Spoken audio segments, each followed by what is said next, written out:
Good news है India और America के बीच में जो ट्रेड वॉर चल रही है, जो टैरिफ वॉर चल रही है, उस सब के बीच में इंडिया और अमेरिकन नेगोशिएटर्स वापस से वॉशिंगटन में एक टेबल पर बैठे हैं और ट्रेड डील फाइनल होने के चांसेस बढ़ जाते हैं। इसके बीच में 3 मेन पिलर्स हैं कि अगर ये ट्रेड डील फाइनल होती है तो उस ट्रेड डील को फाइनल करने में कौन से मुख्य भूमिका निभाने वाले तत्व हैं। इसमें पहला है कि इंडिया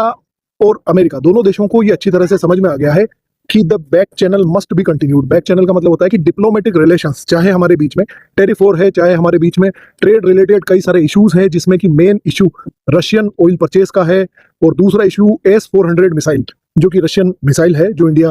के डिफेंस सिस्टम का एक बहुत बड़ा भाग है, उसको परचेज करने को लेकर है। फिर भी इन परिस्थितियों में भी बैक चैनल यानी कि डिप्लोमेटिक रिलेशंस हमेशा कंटिन्यूड रहने चाहिए, यानी कि वार्ता जारी रहनी चाहिए। Dialogue must be continued. वो कहते हैं ना कि बात करते हैं तो ही बात बनती है, तो वो कंटिन्यूड रहना चाहिए। सेकंड इज दैट कि इंडिया अपनी पोजीशन क्लियर कर चुका है कि किसी भी तरह के अमेरिकन प्रेशर में इंडिया आने वाला नहीं है और इस कंडीशन में इंडिया जो अपने डिसीजंस हैं वो सॉवरेनिटी को मेंटेन करते हुए ही लेगा,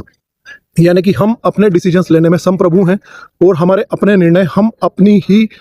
जो नेशनल इंटरेस्ट है उसे देखते हुए लेंगे। And the third is the another way, या एक दूसरा रास्ता निकालने की कोशिश की जा रही है, जो कि अमेरिकन गवर्नमेंट के द्वारा भी इस चीज को ट्राई किया जा रहा है कि जो ऑयल कंपनीज हैं इंडिया की, लाइक रिलायंस है, नायरा है, जो मोस्टली रशिया से ऑयल परचेज कर रहे हैं, उनके साथ ही सीधा डील कर ली जाए। यानी कि अमेरिकन कंपनीज जो ऑयल सेल कर रही हैं वो इंडियन रिफाइनरी कंपनीज जो है, जिनका सबसे बड़ा जो कस्टमर्स हैं रशियन ऑयल के, उनसे सीधी डील कर ली जाए तो ये इशू खत्म हो जाए। तो पॉसिबिलिटीज है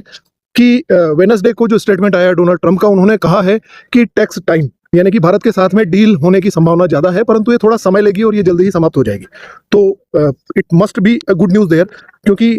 ये भी कहा जा रहा है कि भारत और अमेरिका के बीच में 1970 के बाद में कभी भी रिश्ते नहीं बिगड़े हैं। डिफेंस एंड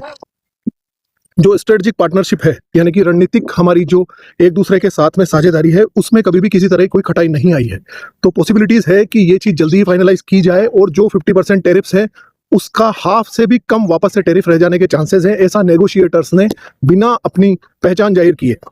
इस शर्त पर उन्होंने बताया है, लाइक एनोनिमिटी, की पॉसिबिलिटीज है कि हम लेस देन हाफ टेरिफ्स हमें पे करने पड़ेंगे। तो वो दिन जो इंडिया और अमेरिका के रिलेशंस के अच्छे हुआ करते थे वो जल्दी आने वाले हैं।